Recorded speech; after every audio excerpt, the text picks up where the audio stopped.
E aí, pessoal, hoje vamos falar sobre um assunto interessante, bem curioso: a matemática do Antigo Egito. Matemática do Antigo Egito. Vocês sabem que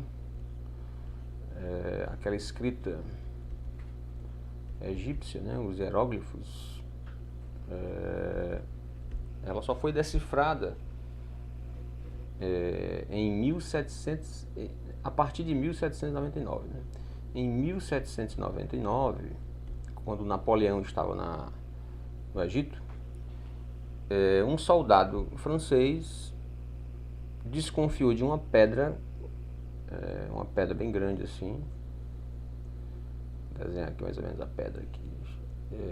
Era uma pedra que tinha sido usada numa construção, uma pedra usada num muro. Essa pedra, ela tinha caracteres egípcios aqui em cima, tinha hieroglifos aqui, hieróglifos. Ele tinha escrito aqui em grego e aqui em outra língua que eu não lembro. E ele desconfiou dessa pedra no meio do muro e avisou, né, que poderia ser uma coisa importante, uma pedra antiga, né, com esses escritos. Depois foi verificado, aí chegou da França o cara chamado Champollion. Era um estudioso, era um egiptólogo, né? Ele estudou e viu que o texto que estava aqui era o mesmo texto que estava aqui em grego e o mesmo texto que estava aqui no outro idioma. Era uma pedra que tinha 3 idiomas, o mesmo texto. Então ele pegou isso aqui, tirou uma cópia, uma xerox na época, né? Mandou tirar uma xerox dessa pedra e começou a estudar a pedra a partir de 1799 e levou isso para a Europa, né? Eventualmente essa pedra, eles perderam a pedra, né? Porque os ingleses ganharam a guerra nessa época aí. E a pedra hoje ela está na Inglaterra. A pedra está na Inglaterra. Mas o Champollion foi o que, digamos assim, é considerado o pai, né, o descobridor da escrita do Egito, assim, quem decifrou, né, a escrita do Egito. Foi esse cara aqui, o Champollion. Bem, feito isso, eles passaram a ler muita coisa que nunca ninguém tinha conseguido ler, né? Nunca ninguém, assim, modernamente. Ó. O pessoal do Antigo Egito, eles esqueceram os hieróglifos mais ou menos a partir do ano 300 depois de Cristo. Ninguém sabia mais ler aquilo ali, a gente ficou perdido. Foi uma escrita perdida. Então eles começaram a fazer isso aí. Em 1850 aproximadamente, um cara da Inglaterra, de novo, né, um inglês lá, comprou um papiro bem grandão. O papiro tinha 5 metros por 30 centímetros. Esse papiro grandão ele levou para a Inglaterra e foi verificado que era um livro de matemática. Esse papiro ele tinha lições de matemática e tinha mais ou menos 80 problemas solucionados. Esse papiro, baseado nesse papiro e mais alguma coisa pequena que foi encontrado em outros lugares, mais pouquinho, mas principalmente desse papiro, é o conhecimento que se tem da matemática egípcia, vem desse papiro aqui. Esse papiro está na Inglaterra agora, nesse momento. Então o conhecimento que se tem da matemática vem desse papiro aí, da matemática dos egípcios, né? Foi com esse papiro que foi possível descobrir. Vamos ver aqui um pouco sobre como é que funcionava a matemática dos egípcios. A primeira coisa, a numeração, né? Vamos botar aqui a numeração. A numeração era simples, ela era a numeração aglutinativa. Ele não tinha numeração posicional como nós temos, né? A nossa numeração é posicional. Vou dar um exemplo aqui, ó, 123. esse 3 aqui é 3 vezes 1, esse 2 aqui é 2 vezes 10, esse 1 aqui é 1 vezes 100, né? É assim que funciona pra gente, ó. 123 é 3 vezes 1, 2 vezes 10, 1 vezes 100. Essa é a posicional. Essa aqui é a posicional. Não, eles não usavam isso, eles tinham uma tabela, eles eram os reis da tabela, faziam tabela para tudo. Assim, vou escrever aqui os números que eu... O número 1 era um traço. O número 10 era um arco, assim, um arco. Isso. O número 100 era uma corda dando a volta assim, como se fosse uma arroba assim, mas uma corda. O número 1000 era uma flor de lótus. Então vou desenhar aqui uma flor de lótus aqui, para vocês verem aqui uma flor de lótus aqui. Flor de lótus. O número 10.000 era um dedo. Um dedinho assim, apontando assim pra frente. Aqui tinha uma unhazinha aqui. Dedinho. Dedo.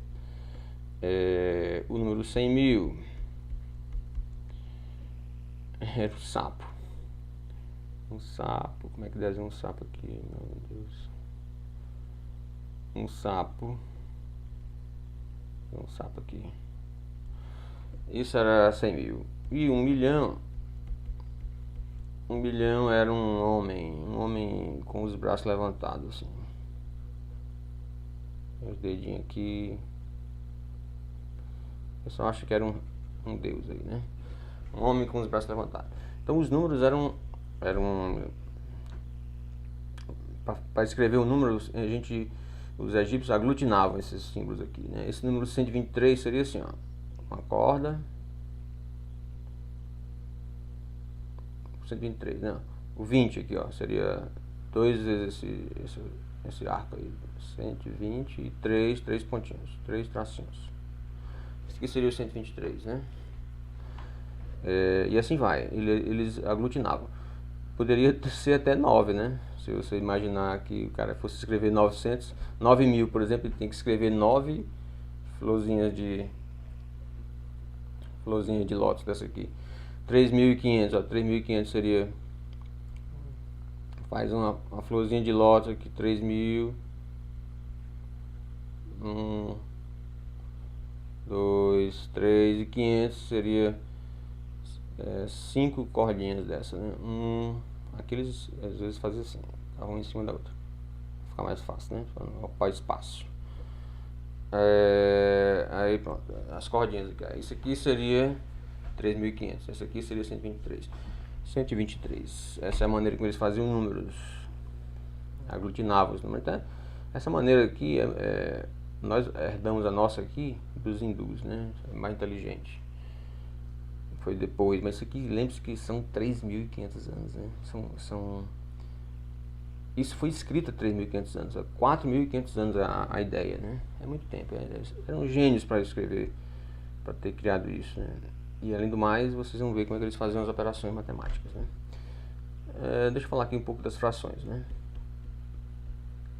Para eles era muito importante as frações, tá, pessoal? Muito importante. Porque eles não tinham essa numeração posicional, não tinham ponto decimal, essas coisas. Então a fração era importante. E eles usavam sempre fração do formato 1 sobre n. Exceto uma outra fração que eu vou explicar daqui a pouco. Mas as frações basicamente eram todas 1 sobre n. Então o 1 sobre n eles faziam assim, colocavam aqui um discozinho assim, e aqui colocava o número aqui, ó, 2, por exemplo. Isso aqui significava 1/2. Um vigésimo, né? Seria um discozinho aqui com 2 de 10, né? Isso aqui seria 1 sobre 20. E assim por diante, tá? Essa era o discozinho em cima e embaixo o número significava 1 sobre esse número. Essa é a forma que eles faziam as frações. Era muito importante as frações, vocês vão entender porque é tão importante. Eles usavam muito fração. Não tinha um número, que é o número decimal. Agora eles usavam a fração 2/3. Era a única fração que eles usavam que não tinha 1 no numerador. A única era essa 2/3. E o símbolo era uma coisa assim. Tinha um ponto aqui. Isso aqui era 2/3. Né? Mas praticamente todas as frações que eles usavam eram essas de 1 meio aqui, tá? Vamos fazer as operações matemáticas para a gente entender aqui como é que eles faziam, né? Eu vou passar para a próxima página aqui para a gente fazer algumas. Vou fazer umas somas, né? As somas é bem simples, né? Somas é bem simples. Deixa eu passar aqui a página. Vamos fazer umas somas aqui, ó. Por exemplo, vou fazer umas somas aqui. Somas. Soma bem simples. Por exemplo, 13 mais 25. A gente sabe que isso aqui é 38, né? Vamos lá, 13 no 13 para eles era assim, né? 13 e 25 seria 1, 2, 3, 4, 5. Bom, a soma lá era só juntar tudo. Isso aqui, somar isso aqui, vou botar um. Eu posso colocar um mais aqui porque eles não usavam isso, né? Mas é só juntar tudo. Ficava 3 arcos e 8, 1, 2, 3, 4, 5, 6, 7, 8 tracinhos. Era só juntar. Se esse número aqui de tracinhos, ou qualquer símbolo, passasse de 9, ele se transformava no próximo desenho lá, transformava no próximo, deixa eu ver aqui, ó, transformava no próximo, 10 virava 100, se fosse 9 arcos desse, quando fosse colocar o décimo, em vez de colocar 10 arcos, colocava uma corda. E assim eles faziam essas somas, né? Então vamos fazer agora aqui, deixa eu fazer aqui agora umas divisões simples aqui, tá? Divisões simples. Agora essas divisões simples aqui, para vocês verem como era importante as frações, né? As coisas eram bem práticas lá, né? Não tinha muita matemática teórica, mas digamos assim, eu quero dividir aqui, sei lá, 4 pão aqui para 5 pessoas. Quanto é isso aqui? 4 pão dividido para 5 pessoas. Os caras faziam assim, ó. Pegava aqui, ó. Primeiro ele pegava o pão. Tá na metade aqui. Outro na metade. Outro na metade. Metade. Esse aqui dá para a primeira pessoa. Esse aqui dá para a segunda pessoa. Esse aqui dá para a terceira. Esse aqui dá para a quarta. Esse aqui dá para a quinta pessoa, né? E ficou 3 partes que não dá para dividir direto, né? Então isso aqui vai ser igual a meio pão, né? Meio pão para cada um, mais alguma coisa, né? Agora esses outros 3 meio pão aqui, ele divide na metade de novo aqui, né? Na metade, na metade, na metade. Esse aqui dá para o primeiro, esse aqui dá para o segundo, esse aqui dá para a terceira pessoa, para a quarta e para a quinta. Então dá mais 1/4 de pão, né? Para as pessoas. Então 1/4 de pão. Mas esse pedacinho aqui que é 1/4, ele vai dividir 1/4 aqui por 5, né? 1, 2, 3, 4, 5. Isso aqui dá 1/20 do pão, né? 1/4 dividido por 5 dá 1/20. Então isso aqui é 1/20. Então o resultado da divisão de 5, desculpa, de 4 por 5, né? É 1/2 mais 1/4 mais 1/20. Por isso que é tão importante para eles essa questão aqui das frações no formato 1/n. É importante isso aí para eles. Eles sempre trabalhavam com essas frações de 1/n aqui. A divisão simples é assim, coisa bem prática, né? Mas vamos ver aqui. Bem, eu vou encerrar esse vídeo aqui. No próximo eu vou explicar para vocês como é que faz multiplicação e como é que faz divisão. Ok? Multiplicação e divisão no próximo. Agora divisões que não são simples, né? E multiplicações que é interessante também, a forma como eles fazem.